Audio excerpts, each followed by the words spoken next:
இந்த அளவுக்கு பெர்ஃபார்மன்ஸ் எல்லாம் வேண்டாண்ணா. தனியார் தொலைக்காட்சியில் செய்தி நெறியாளராக இருந்து, பின்பு பல்வேறு காரணங்களால் அந்த செய்தி தொலைக்காட்சிகளில் இருந்து நீக்கப்பட்டு, பின்பு வேறு எந்த செய்தி தொலைக்காட்சிகளுக்கும் வேலைக்கு செல்லாமல், வெறும் யூடியூப் மூலமாகவே நல்லபடியாக செட்டில் ஆகி இருப்பவர் தான் சீப்பு செந்தில் என்று நெட்டிசன்களால் அன்போடு அழைக்கப்படும் நபர்.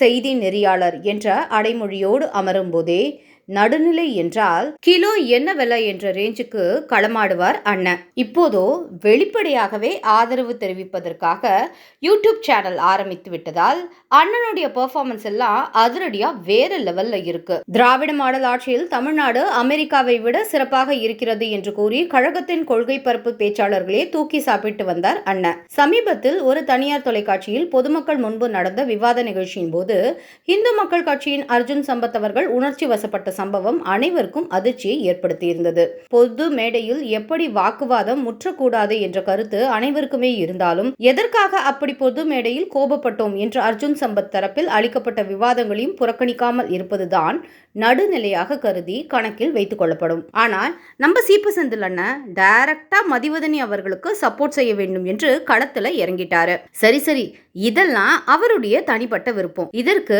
அவர்கிட்ட இருந்து வேற எண்ணத்தை தான் எதிர்பார்க்க முடியும். ஒரு அரசியல் சார்பு எடுப்பதற்கு அவருக்கு முழு உரிமை இருக்கு.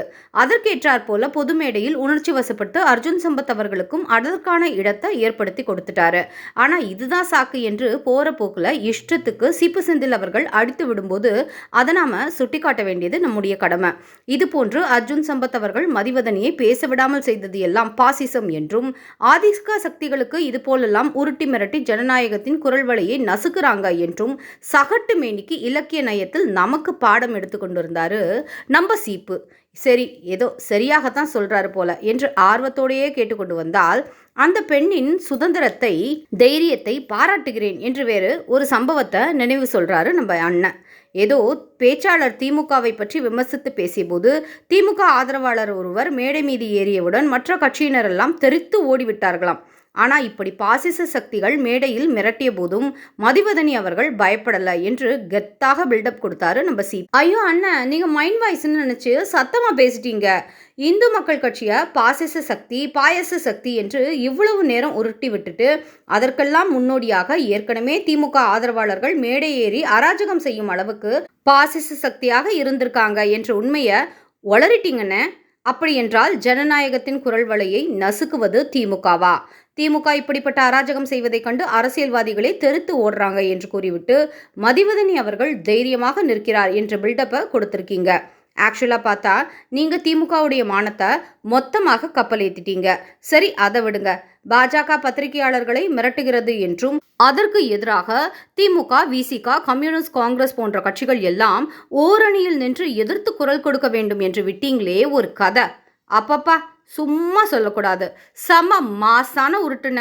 அதுவும் இவர்களெல்லாம் ஜனநாயகத்தின் சக்தியாம். சத்தமா சொல்லாதீங்க, எல்லோருமே சிரிக்க போறாங்க. இந்த ஜனநாயக சக்திகள் பத்திரிகையாளர்களை காக்கணுமா?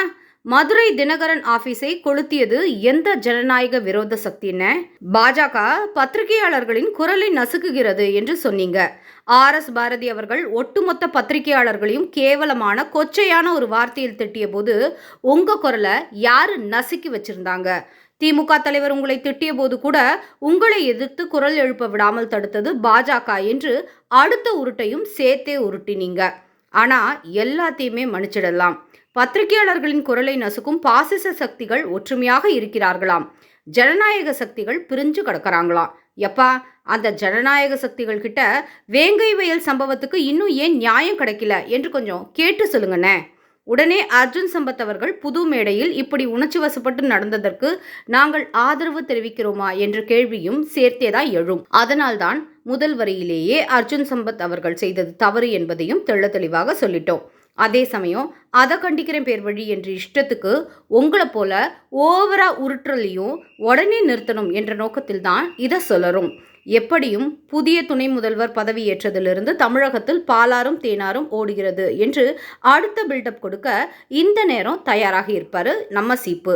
போன முறை சென்னை மாநகராட்சி பட்ஜெட்டில் மாநகராட்சியின் வருவாயை பெருக்கியுள்ளோம் என்று பெருமையாக மார்த்தட்டி கொண்ட அதே நேரத்தில் அந்த வருவாய் உயர்வு என்பது சொத்து வரிய தாறுமாறாக உயர்த்தியதால் தான் என்று பெருமையாக வேற சொல்லியிருந்தாரு. அடுத்த பட்ஜெட்டில் வருவாயை மேலும் பெருக்குவோம் என்று அப்போது சேர்த்தே தான் ஹிண்ட்டை கொடுத்துருந்தாங்க. அதற்கு ஏற்றவாறு இந்த வருடமும் சொத்து வரியை உயர்த்திட்டாங்க.